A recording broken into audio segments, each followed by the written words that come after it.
Bonjour Adrien, bonjour. Bonjour Frédéric. Bonjour Marie. Bonjour. Et moi, Comment je suis ça va? avec mon petit Lulu. Pourquoi le serpent il est blanc?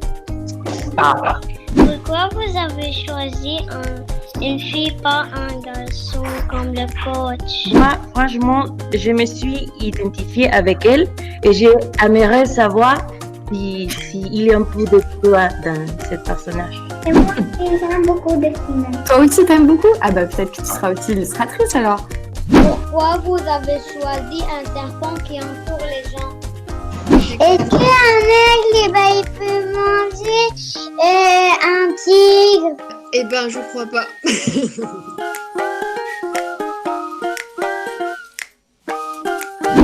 J'ai trouvé ça très drôle même de se dire que eux étaient en classe un peu partout dans le monde et qu'ils pouvaient discuter directement avec nous. Oui, non, c'est cool, ça donne envie de voyager, de faire peut-être plus de projets avec des enfants partout dans le monde. En général, ouais, je fais plutôt des ateliers dans des écoles ou dans des bibliothèques. Mais du coup, là, c'était vraiment une grande première. Finalement, on a pu bien discuter et du coup, c'était chouette. Parce que pour moi, c'est le regard des enfants est hyper important. Et là, du coup, qu'ils fassent des compliments, qu'ils aient trouvé ça chouette, les profs aussi.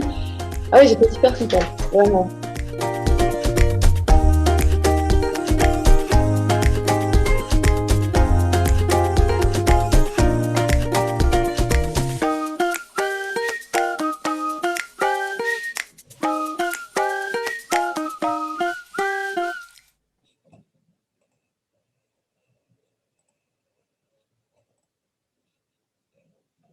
Bienvenue à toutes et à tous.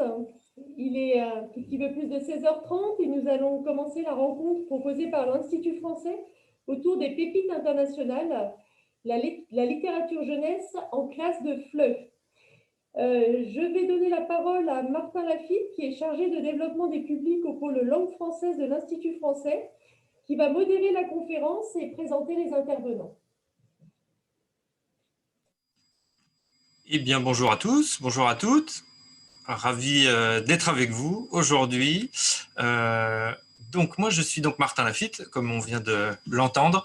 Je travaille à l'Institut français, donc au pôle langue française, et je suis chargé de projet de développement des publics. Et donc on sera aujourd'hui avec ma collègue Marie-Charlotte Baoudour, qui travaille également à l'Institut français, elle au pôle livres et médiathèque, et qui s'occupe des projets d'industrie culturelle et créative et de numérique. Et on sera également avec des intervenants d'un peu partout dans le monde, parce qu'on a avec nous d'abord Marion Bourrel, qui est responsable des médiathèques à l'Institut français du Maroc à Rabat.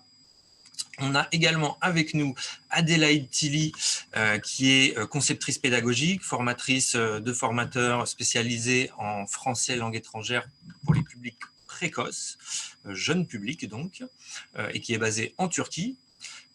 Et on est également avec Camille Decussac. Vraiment encore un grand merci à Camille d'être avec nous aujourd'hui. Donc Camille est autrice et illustratrice, et son ouvrage donc Chaos à Cuba faisait partie de notre sélection cette année des pépites internationales. Voilà, alors je vois que vous êtes avec nous. Peut-être 2-3 petites choses avant de rentrer dans le vif du sujet. Si vous voulez allumer votre caméra, surtout n'hésitez pas, qu'on puisse vous voir. C'est fait toujours plaisir. Si aussi vous voulez un peu nous donner quelques éléments sur vous, ce que vous faites dans le chat, nous, ça nous sera utile aussi de savoir un petit peu à qui on a affaire, parce que voilà, on aura, j'espère, l'occasion de pouvoir un peu échanger avec vous à la fin du webinaire. Voilà, si on a le temps, je sais que ça va passer très vite. Et voilà, donc on va juste commencer par vous parler un petit peu dans les grandes largeurs du programme, donc les pépites internationales. Qui est donc un programme porté par l'Institut français. Alors, je ne sais pas si tout le monde est très familier de ce qu'est l'Institut français, mais donc je vais vous donner quelques éléments. Une fois qu'on aura fait un petit peu le tour de ce qu'est l'opération des pépites internationales, je laisserai un peu la parole à ma collègue, donc Marie-Charlotte, qui vous parlera aussi des lauréats, en fait, des pépites internationales, qui a aussi dimension de concours, entre guillemets, on va dire, et qui vous présentera quelques outils qui sont utilisés dans le cadre de cette opération. Et puis, on donnera également donc, la parole à nos intervenants qui parleront un peu des témoignages de terrain. Donc, d'abord, Adélaïde qui nous parlera plutôt des aspects vraiment pédagogiques d'accompagnement de l'opération et puis du lien important entre littérature jeunesse et langue française et finalement découverte, immersion dans la culture française et francophone à l'étranger pour les classes de français à l'étranger. Et puis donc Marion qui nous parlera aussi de son expérience dans les médiathèques. Et on terminera avec Camille qui nous parlera un peu de son expérience en tant qu'autrice et illustratrice qui a fait partie de l'opération cette année.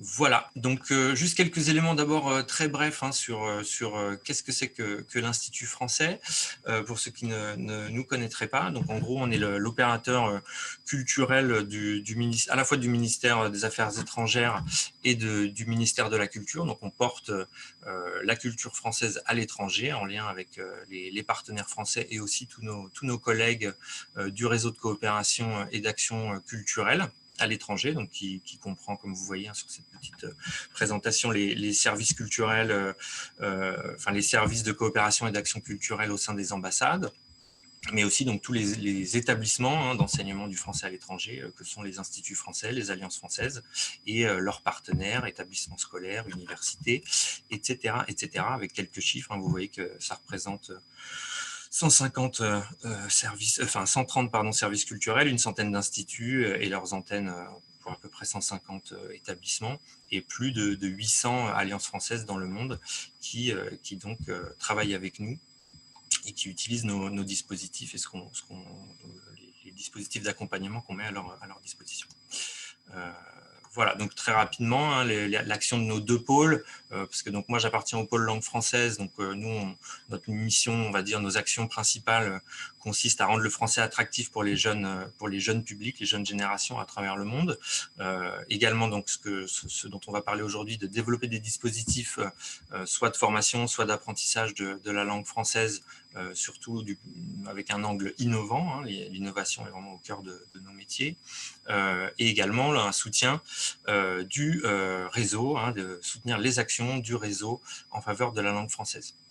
Et puis du côté du pôle livre, il y aura une notion de diffusion du livre français et francophone dans le monde, avec la promotion évidemment des auteurs en langue française, de langue française.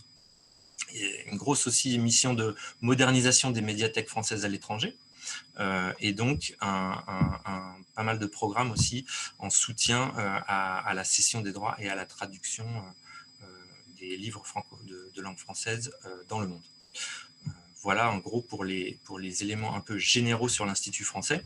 Et donc ce dont on voulait vous parler aujourd'hui, en lien avec le salon, parce que donc le salon du livre et de la presse jeunesse en Seine-Saint-Denis est un des partenaires de l'Institut français, avec lesquels donc, on travaille sur cette opération qui s'appelle donc les Pépites internationales, et qui est donc un programme de valorisation, en gros, pour faire très court, un programme de valorisation de la littérature jeunesse auprès des apprenants de français dans le monde entier, mais pas que, parce qu'on va voir un petit peu plus en détail les différentes composantes, on va dire, de ce programme. Donc un programme qui comporte, alors dans un premier temps, une sélection d'abord d'œuvres littéraires pour les 3 à 14 ans, donc des albums illustrés, des romans jeunesse et également donc, une sélection de bandes dessinées, une sélection qui est faite vraiment conjointement avec les équipes du salon et les équipes de l'Institut français, dont Marie-Charlotte, ici présente. Qui a toujours son mot à dire sur les sélections des pépites internationales, qui est en fait une sorte, si vous voulez, de portage des pépites à l'international, en gros. Donc nous, sur l'opération 2020, on avait les pépites 2019 qu'on a portées en 2020 à l'international pour faire découvrir toutes ces œuvres sous la forme de trois sélections.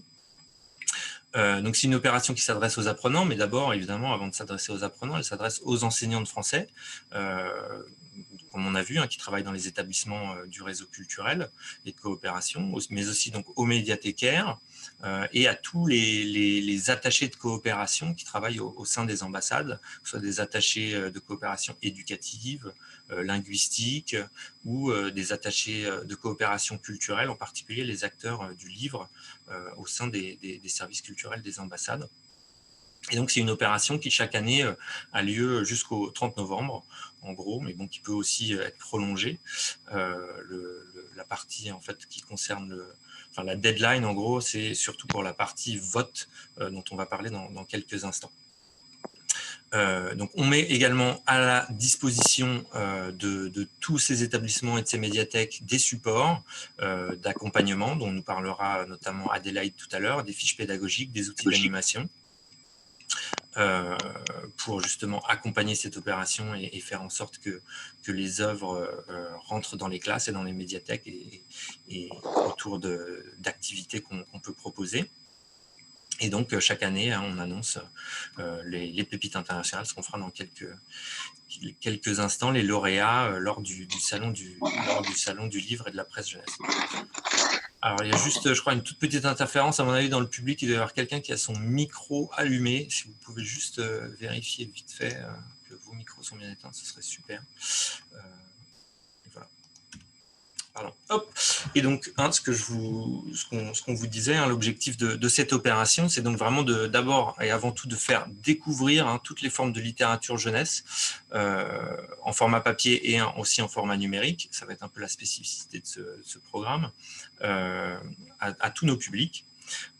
Évidemment, de développer et de renforcer les actions de diffusion de la création et de la production éditoriale, en particulier pour cette opération en littérature jeunesse, voilà, en lien étroit avec les éditeurs français. C'est vraiment très important, ce travail entre l'Institut et les éditeurs pour pouvoir porter à l'étranger ces œuvres.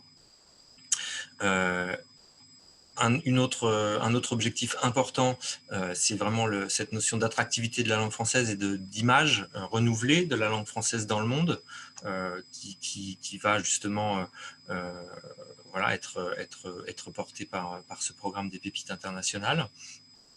Et le dernier objectif de cette opération va être d'inviter nos collègues du réseau à proposer des projets transversaux qui mêlent éducatif, livres, le travail des médiathécaires, etc., pour vraiment la promotion de la littérature jeunesse et de la langue française au sein de tous ces établissements.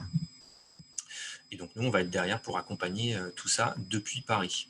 Voilà un peu pour l'idée générale. Et juste avant de passer la parole et de vous présenter un petit peu les sélections, je voulais vous donner quelques chiffres là, de cette opération 2020. Donc, vous voyez que cette année, en 2020, il y a 22 pays qui ont participé à l'opération, dont le Maroc, ici présent. Pardon. Vous allez voir dans le dispositif des pépites internationales, il y a un cycle de visioconférence avec les auteurs. Et c'est donc ce cycle qui a attiré près de un peu plus de 900 enfants avec leurs enseignants pour pouvoir échanger dans une douzaine de visioconférences avec les 7 auteurs qui ont joué le jeu cette année. Ça représentait sur la bibliothèque numérique qu'on utilise et qu'on met à la disposition du réseau culturel français à l'étranger qui s'appelle CultureTech. On a mis à leur disposition donc 9 œuvres qui ont été consultées 1500 fois. Et puis sur les réseaux sociaux, au niveau de la communication, on a touché un peu plus de 60 000 personnes. C'était une belle opération cette année, en tout cas pour la littérature jeunesse à l'étranger. Voilà, donc pour vous donner quelques éléments de ce qui s'est passé cette année aussi, on vous parlait des 3 sélections. Donc les 3 sélections dans la sélection album illustré, on avait les œuvres donc, des pépites 2019, qui étaient Cap, Kiki en promenade, etc., comme vous voyez. On a donc une sélection de romans. Donc, je ne sais pas si tu veux déjà en parler. Non, peut-être pas, Marie-Charlotte, c'est comme tu veux. On en parlera après, surtout pour la sélection 2021, mais voilà, c'était juste pour vous donner quelques éléments sur la sélection 2020, avec donc les romans jeunesse, plutôt pour les 8-14 ans. Et donc cette année, c'était la première fois en fait en 2020 qu'on proposait aussi une sélection de bandes dessinées disponibles sur donc, cette bibliothèque numérique. Et voilà, donc on avait ces œuvres, dont Kao Akuba de Camille de Cuissac aujourd'hui parmi nous. Voilà. Et pour avancer un tout petit peu donc, en détail sur vraiment de quoi est composée finalement cette opération, en plus des œuvres mises à la disposition du réseau culturel français à l'étranger. On a donc tout un dispositif qui est mis à la disposition de nos collègues, qui est composé donc de fiches pédagogiques, qui pour l'instant porte surtout sur l'accompagnement des albums illustrés en classe ou en médiathèque, mais qui va un petit peu évoluer l'année prochaine, parce qu'on aura aussi un accompagnement pour les bandes dessinées. On a aussi tout un kit avec des outils de communication que les collègues dans le monde peuvent utiliser pour relayer l'opération, que ce soit dans leur médiathèque, dans leur centre ou sur Internet, vu que beaucoup maintenant sont en distanciel malheureusement.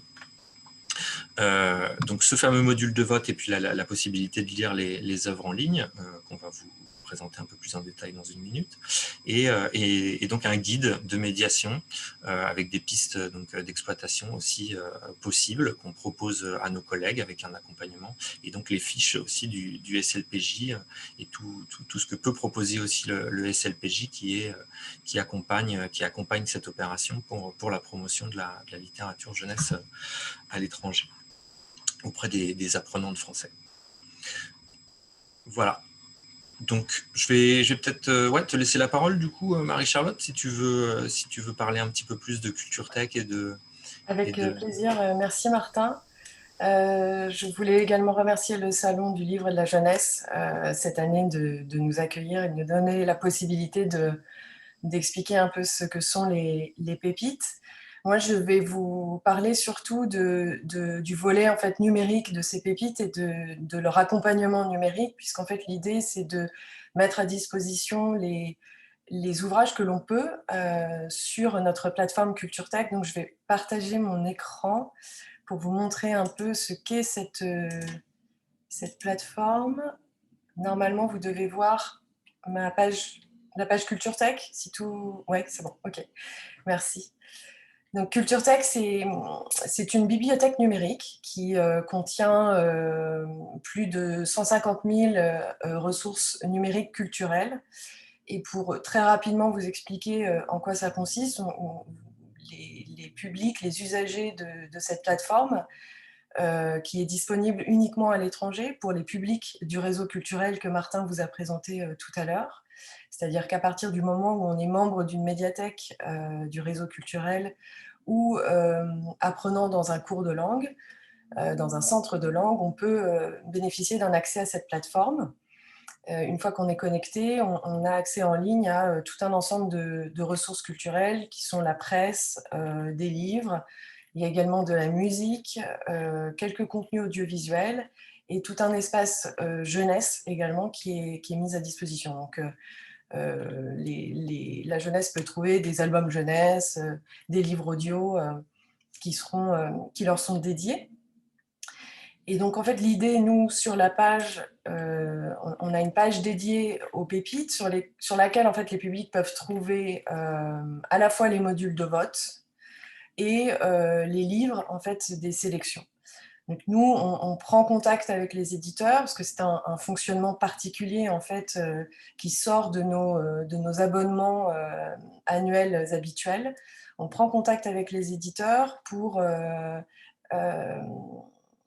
contractualiser avec eux la diffusion pendant le temps de l'opération, en règle générale 1 an, la diffusion de ces œuvres-là en format numérique, donc soit en EPUB ou soit en PDF.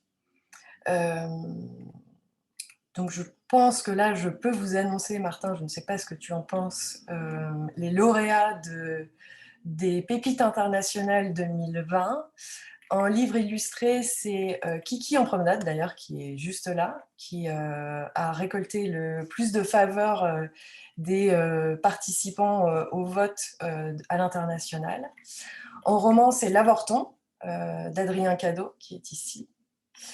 Et en BD, c'est Sabre, d'Éric Ferrès, qui est donc Pépite internationale pour cette année. Voilà, donc on continuera, nous, l'année prochaine, puisqu'on souhaite poursuivre cette opération qui grossit de plus en plus. On est de plus en plus de collègues au sein de l'Institut français à la porter. Et finalement, avec le numérique et le contexte particulier, c'est une opération aussi qui prend de l'ampleur et qui trouve son essor. Donc, on est ravis. Voilà, donc on espère et on compte l'année prochaine, donc en 2021, pouvoir proposer également sur Culture Tech les sélections des pépites internationales. Oui, merci Martin d'avoir récupéré l'écran. Donc on a fonctionné comme en 2019, comme l'année dernière, c'est-à-dire qu'on part des sélections qui sont effectuées par l'équipe du salon. Et parfois, on l'adapte au public, puisque l'objectif, c'est véritablement de croiser la littérature jeunesse avec l'apprentissage du français. Donc, certaines œuvres des sélections des pépites paraissent moins adaptées, ou en tout cas, on adapte en tout cas les choix avec du coup l'expertise et la grande générosité du salon pour trouver des titres qui correspondront davantage au public, puisque c'est quand même une opération qui est ciblée sur les publics d'apprenants.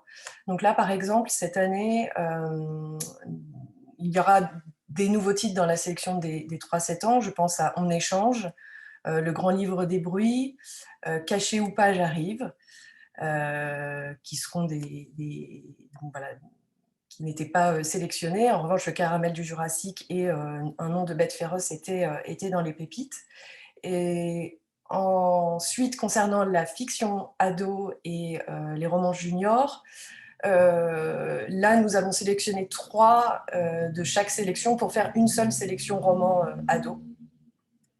Et donc, on a essayé de... voilà, donc là, c'est une sélection qui n'aura que des autrices, donc très, très féminines. Et puis, la sélection BD, alors c'est pareil. Là, on a rajouté Sacrée sorcière et La Grande Métamorphose de Théo, il me semble. Et on a gardé Géante, Ama et Le Discours de la Panthère. Alors, la nouveauté de 2021, ce sera que d'habitude, uniquement les livres illustrés, donc la sélection pour les plus petits, est accompagnée de fiches pédagogiques. Et là, en 2021, les BD seront également accompagnés de fiches pédagogiques à destination des enseignants et des apprenants. Voilà ce que je pouvais vous dire aujourd'hui. Puis, je serai disponible tout à l'heure pour répondre à vos éventuelles questions si vous en avez.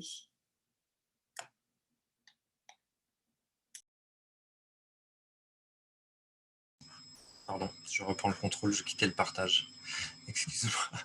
Vraiment, merci beaucoup, Marie-Charlotte. Donc, encore bravo aux lauréats, hein, donc, à Marie, à Eric et à Adrien, du coup, qui ont remporté les pépites internationales cette année. Voilà, on leur annoncera tout ça. Vous avez eu la primeur de l'annonce aujourd'hui. Voilà. Donc, comme on n'a pas beaucoup de temps, j'ai peut-être passé déjà la parole à l'une de nos intervenantes du jour.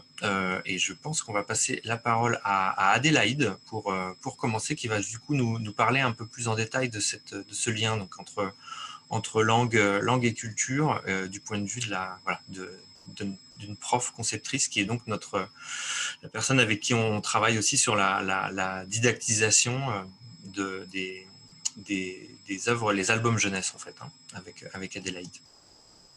Voilà, je te laisse la parole. Merci Martin. Alors, comme l'a dit Martin, je suis enseignante de français langue étrangère depuis beaucoup trop longtemps avec des enfants et je travaille sur le projet des pépites internationales depuis le début et je crée les fiches pédagogiques qui accompagnent les livres, enfin uniquement la partie album illustré pour les 3-7 ans et donc ils seront utilisés soit en classe de français langue étrangère avec des enfants, soit dans les médiathèques où on accueille ce public et où ça peut être pertinent d'avoir un accompagnement de français langue étrangère. Donc, moi, je voulais vous dire pourquoi j'adore ce projet, pourquoi je ne le lâche pas, pourquoi je m'accroche comme ça. C'est que ça répond vraiment à un besoin de terrain. C'est-à-dire que, Martin vous l'a dit, il y a un grand nombre d'alliances françaises, il y a un grand nombre d'instituts français, c'est énorme. Et donc, vous pouvez imaginer que ça correspond à beaucoup d'enseignants. Il y a vraiment beaucoup de profs de français langue étrangère dans le monde. Et les profils sont extrêmement variés. Et finalement, les formations de ces profs-là aussi sont très variées. Et on se retrouve souvent avec des profs qui sont démunis. Donc, en gros, qu'est-ce qu'on a comme profil d'enseignants de français langue étrangère? On a des enseignants français qui viennent de France, qui sont formés en France, avec forcément une excellente connaissance de la langue. Mais souvent, ces profs-là qui sont formés en FLE, pas toujours, mais souvent, connaissent pas le public enfant. Voilà, dans les formations, on insiste beaucoup sur le public adulte et très peu sur le public enfant. Ça a été mon cas et c'est le cas d'une grande majorité d'enseignants qui se retrouvent du coup projetés dans des classes avec des enfants à devoir réinventer la pédagogie puisque ça n'est pas du tout la même pédagogie évidemment qu'on va appliquer avec des adultes et avec des enfants. Donc, on a ce profil-là. On a aussi beaucoup de profs natifs du pays où la langue est enseignée. Par exemple, moi, je travaille en Turquie.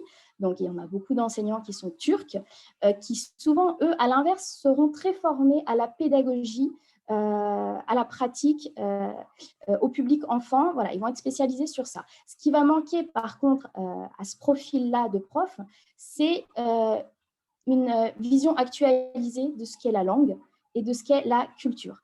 Souvent, si on utilise des livres jeunesse, par exemple, ce sera souvent des vieux livres jeunesse. Il y a peu d'accès du fait qu'on est loin à une culture qui soit réactualisée, qui soit vraiment vivante, qui soit vraiment moderne. Donc, pour ce profil-là, ce qui est vraiment intéressant dans les pépites, c'est justement d'avoir accès à une sélection de livres modernes, de livres récents et français qui vont pouvoir un petit peu redonner de la vie à ce qu'on va faire rentrer dans nos classes. Ensuite, il y a les médiathécaires, évidemment, ce qui n'est pas ma spécialité, mais il y a des médiathécaires qui vont être évidemment formés au livre et au métier du livre et à faire la médiation avec le livre, mais qui ne sont pas toujours formés en FLE, loin de là, et qui découvrent ce volet-là. Et pourtant, c'est bien la réalité du terrain, c'est qu'on a des enfants dans les médiathèques des instituts français et des alliances françaises qui ne sont pas francophones ou qui sont peu francophones. Et on est donc obligé d'adapter la médiation qu'on va faire envers ces enfants-là. Donc, je trouve que le projet des pépites permet, et notamment via ces fiches pédagogiques, d'apporter à chacun de ces acteurs-là, qui ont un profil différent, un accompagnement qui va leur apporter quelque chose qui leur manquait. Et c'est en ça que je trouve ça important et que je trouve ça intéressant. Ça va apporter de la pédagogie du FLE dans les médiathèques, ça va apporter du livre dans les salles de classe, ce qui n'est pas du tout évident pour les enseignants qui ne sont, encore une fois, pas forcément formés à le faire, qui du coup utilisent beaucoup les manuels, ce qui sont très bien, mais finalement pour les enfants aussi, et c'est les derniers acteurs de ces pépites-là, ce sont les enfants, ce sont les apprenants. Souvent, ces enfants-là, pour être honnête, ne savent pas vraiment beaucoup pourquoi ils apprennent le français. Ça n'a pas beaucoup d'ancrage concret pour eux et ils se retrouvent avec un interlocuteur qui est l'enseignant ou la médiathécaire qui parle français, on ne sait pas d'où elle est sortie, celle-là, et des manuels où on retrouve le français, mais finalement, en dehors de ça, on manque de richesse, le français manque d'ancrage concret, de corps, finalement, pour ces enfants-là. Et le fait d'apporter un livre, enfin, je pense que là, on est tous convaincus, mais on n'a jamais autant l'attention de nos élèves que quand on ferme le manuel et quand on va raconter une histoire. C'est vraiment un moment qui est magique et d'attraper cette motivation-là et d'apporter la culture qui va venir avec, la langue qui va venir avec, et évidemment la motivation, l'envie d'écouter, l'envie de raconter, l'envie de feuilleter le livre, d'apprendre à lire les mots, etc. C'est une richesse qui est sans commune mesure. Donc, c'est toujours à ça que je pense quand je crée les fiches pédagogiques, c'est vraiment d'accompagner. Donc, chaque fiche pédagogique va avoir un parcours pédagogique un peu comme ça qui va être proposé.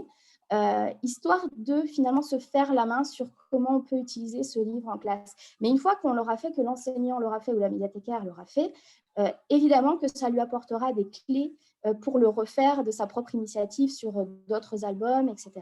Donc voilà, je crois qu'il y a un vrai besoin de fédérer les enseignants sur des projets communs parce qu'ils sont tous, voilà, on est tous un peu dans notre bulle. Ce projet-là est magnifique parce qu'à la fin, il y a une sélection qui a été faite, il y a des votes qui ont été faits, il y a des gens qui auront, il y a un titre qui va ressortir, etc. Ça, c'est quelque chose de commun qu'on va avoir tous ensemble. Et voilà, il y aura tout un parcours qui aura été apporté dans la classe, qui va enrichir la classe. Et je crois que c'est très important de faire tout ça. Vraiment, merci beaucoup, Adélaïde, pour ton intervention. Puis je pense que la transition est toute trouvée avec Marion, du coup, qui, elle, va pouvoir justement donner son point de vue en tant que médiathécaire et puis qui gère des grosses médiathèques. Enfin, peut-être tu as 2-3 éléments à nous donner sur le Maroc, mais c'est quand même voilà, vous accueillez énormément de public. Oui, bonjour. Donc, merci pour l'invitation. Donc, oui, nous, au Maroc, on a 12 médiathèques au niveau de tout le territoire marocain. Et moi, je suis responsable de la médiathèque de Rabat. Et pour vous donner une idée, on a 6 000 adhérents, on est à 35 000 ouvrages et on est à plus de 150 activités jeunesse dans la médiathèque par an. Donc voilà. Donc moi, on m'a demandé de venir aujourd'hui plutôt pour témoigner d'une expérience de terrain. Donc avec la crise sanitaire, en fait, on a été bloqué parce qu'on ne pouvait plus aller dans les écoles et les écoles ne pouvaient plus venir à nous. Parce qu'en règle générale, on accueille beaucoup de classes à la médiathèque et parfois on se déplace aussi. Donc là, on avait vraiment cette contrainte, on était coupé des scolaires. Donc on avait besoin de trouver un pont. Et donc, les Pépites internationales, vraiment, elles ont été le projet qui nous ont permis ça. Donc, je voyais régulièrement, tous les ans, je voyais les Pépites internationales, mais je ne savais pas vraiment ce que c'était. Et cette année, vraiment, je me suis plongée dedans.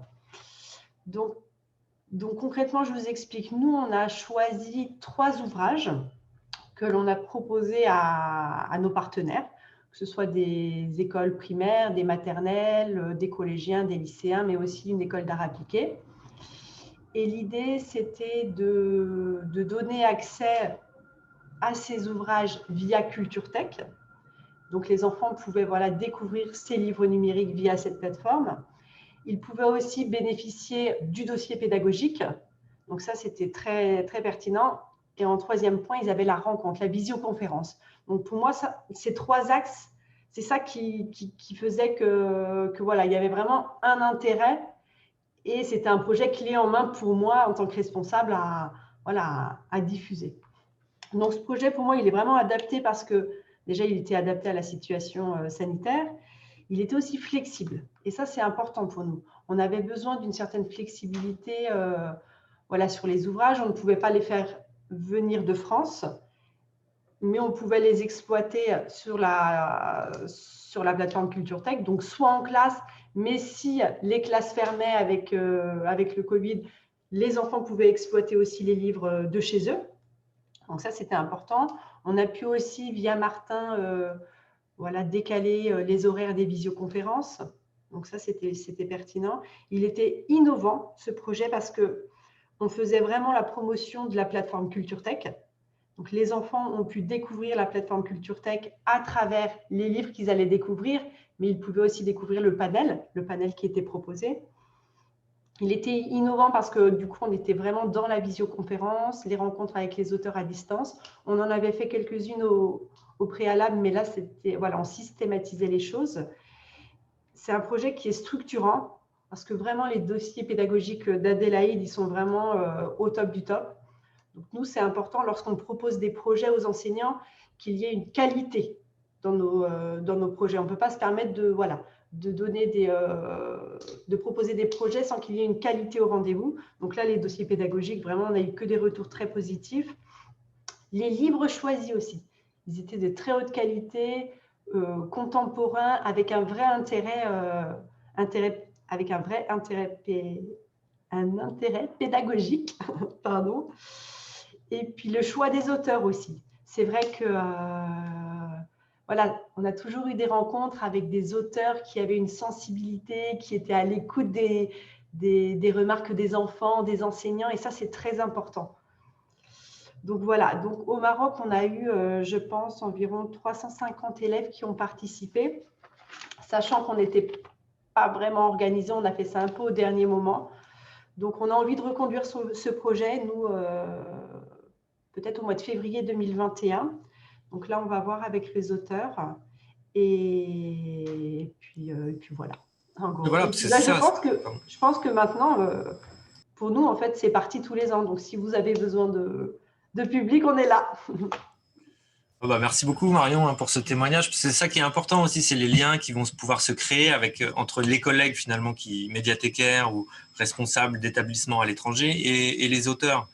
C'est aussi un peu notre rôle de pouvoir faciliter ça, évidemment faire circuler les œuvres à l'étranger, mais aussi les auteurs, parce que c'est aussi, enfin, Marie-Charlotte n'en a pas forcément parlé, hein, mais à l'Institut français, il y a beaucoup de programmes qui font circuler les auteurs. Bon, en temps de Covid, c'est évidemment pas possible. Et voilà, donc c'est avec ce type de programme qu'on peut aussi finalement faire venir les auteurs chez nos collègues à l'étranger. Donc je vois qu'on est pressé par le temps, donc on va essayer d'aller très rapidement pour donner la parole à Camille. Juste pour vous montrer, hein, parce qu'on parle de visioconférence. Attendez, je vais mettre ça en diapo. On parlait de visioconférence, hein, donc c'était finalement le dernier étage de cette fusée Pépite Internationale qu'on propose en fait depuis l'année dernière et qui est donc cette possibilité offerte à tous les établissements qui veulent participer aux Pépites de rencontrer les auteurs par visioconférence et de faire échanger leurs apprenants avec les auteurs. Et c'est donc pour ça qu'on a invité aussi Camille aujourd'hui, pour pouvoir un petit peu vous partager son expérience d'autrice avec ses enfants qui ont pu échanger avec elle. Voilà, donc si tu veux nous en dire quelques mots, Camille, déjà, enfin, si c'était peut-être nous dire pourquoi tu avais accepté cette invitation, qu'est-ce que tu peux nous partager de l'expérience vécue avec les gamins qui ont pu découvrir ton œuvre dans leurs établissements et puis te poser toutes ces questions. Oui, donc bonjour tout le monde. Moi, j'étais très contente qu'on m'ait proposé de présenter mon livre et d'en discuter avec des classes à l'étranger. En fait, j'ai fait quelques ateliers en France, mais c'était à chaque fois soit dans des écoles, soit dans des médiathèques ou des bibliothèques. Et finalement, c'était toujours des ateliers de dessin. Et là, le fait de pouvoir discuter, de parler de l'histoire du livre et de recevoir, enfin, de vraiment pouvoir parler du texte, c'était vraiment nouveau pour moi. Du coup, j'étais très contente d'avoir les retours des enfants, des professeurs. Et voilà, oui, de savoir ce qu'ils en pensaient. C'était vraiment drôle. Ils avaient des drôles de questions. Du coup, c'était chouette d'avoir leur retour. Je vais essayer d'allumer mon micro en même temps. Et qu'est-ce que tu as pensé du coup du format? Parce que bon, c'est pas évident forcément. Enfin là, on est tous en visioconférence, mais le format, est-ce que ça t'a paru justement facilitateur d'échange ou compliqué? Enfin, qu'est-ce que tu en as pensé? J'ai trouvé que c'était assez bien fait quand même, parce qu'on pouvait passer d'une classe à une autre assez facilement. Et puis, il y avait des enfants qui étaient même chez eux. Et ça leur permettait quand même de pouvoir poser des questions, de discuter.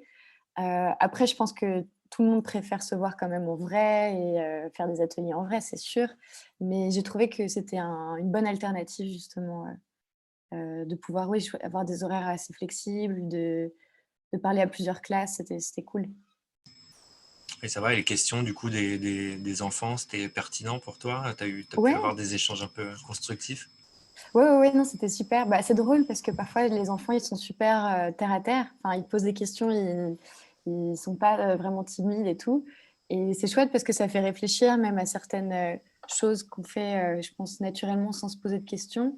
Et eux, ils te mettent un peu le doigt dessus. Enfin, par exemple, moi, je sais qu'ils ils me demandaient pourquoi mon personnage principal, il était boxeur, pas footballeur, que des choses comme ça. Et en fait, même toi, tu sais pas forcément quoi répondre parce que c'était juste naturel.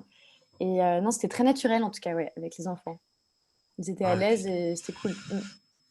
Pour avoir un petit peu aussi animé ces rencontres virtuelles, c'est vrai que moi j'étais très surpris aussi de la maturité de certaines questions, enfin de certains gamins qui avaient des questions vraiment impressionnantes à poser aux auteurs.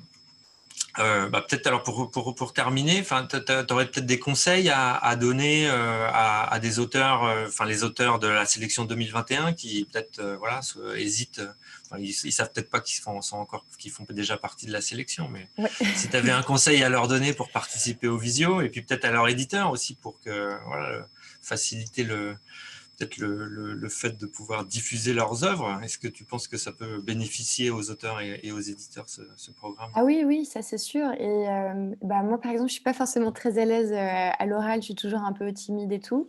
Et j'ai trouvé que pour le coup, d'être introduit, de pouvoir préparer un peu aussi ce qu'on allait dire. Moi, j'avais préparé un petit PDF avec des dessins, histoire d'avoir une base sur laquelle faire ma présentation. Et je pense que le conseil, c'est un peu quand même de préparer, en tout cas quand on n'est pas hyper à l'aise à l'oral, pour avoir plein de choses à montrer et pour après avoir une discussion encore plus riche avec les classes. C'est mon seul conseil. Super, vraiment merci beaucoup. Merci Camille, en tout cas, encore une fois, de ta participation. Moi, on a eu vraiment des retours très enthousiastes des rencontres qu'on a pu avoir avec toi et les enfants du Liban, du Maroc. Il y avait des enfants de partout dans le monde. Je crois qu'il nous reste peut-être 2-3 minutes, donc on voulait quand même un peu vous donner la parole, vous aussi, dans le public, si vous aviez des questions. Je sais que ça va aller assez vite, mais si vous souhaitez poser des questions sur le programme, à nos intervenants, n'hésitez surtout pas à allumer votre micro, votre caméra, et puis poser votre question. Ne soyez pas timide.